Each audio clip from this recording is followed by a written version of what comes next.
Okay. Tell me when it was on. It's on. So you can see my hands? Mm-hmm. Right here. You see Mm-hmm. this stuff? Yeah.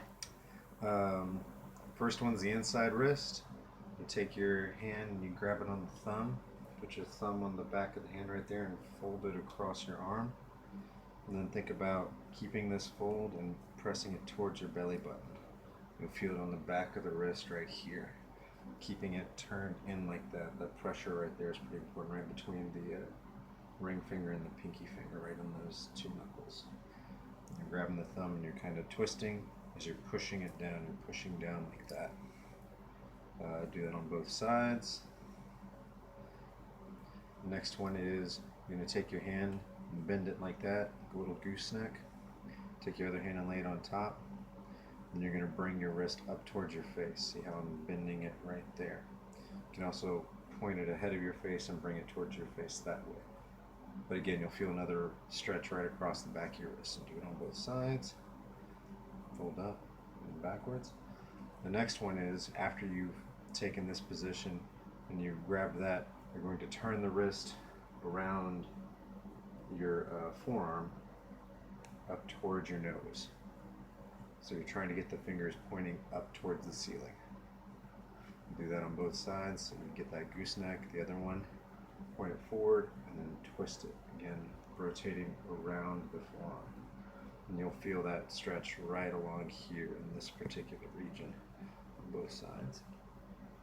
Next stretch is more for your shoulder. There are kind of two ways to approach it. It's another way to hit this tendon right here. You stick your hand out like you're going to do a push-up. You're going to turn your fingers in to face each other. And you're going to grab the fingers like this, like so, and turn the wrist over like that. You'll feel the stretch right on the inside of the wrist. You can do that on both sides, keeping the arm straight. And then, hands really tight. Turn to the side and do it. Yeah. So you see this like that. Try to keep the hands flat when you grab it. Just fold the thumb over the pinky and kind of squeeze it. The keeping this arched and flat is important.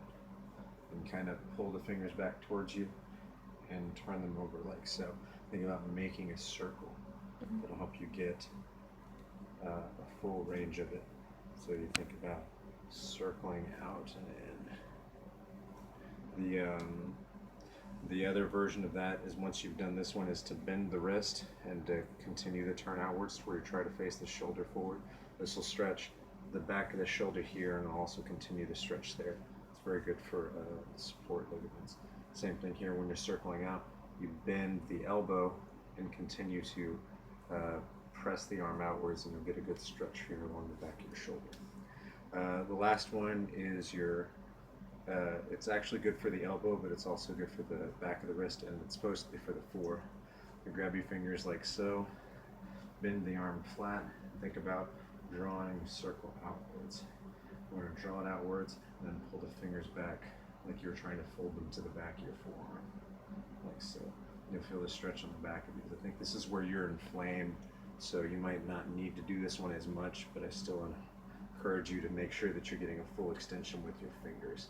That'll help get up higher into here. You shouldn't feel it here so much as you feel it in the front of your wrist is what you're trying to stretch, these muscles right here. And you can stretch your elbows this way too. You can keep the wrist folded and pressed out like this, and you can turn the wrist in different directions to get the elbow. It's important to have the arm straight when you do this. As you pull the wrist in, you'll get a good elbow stretch across both sides.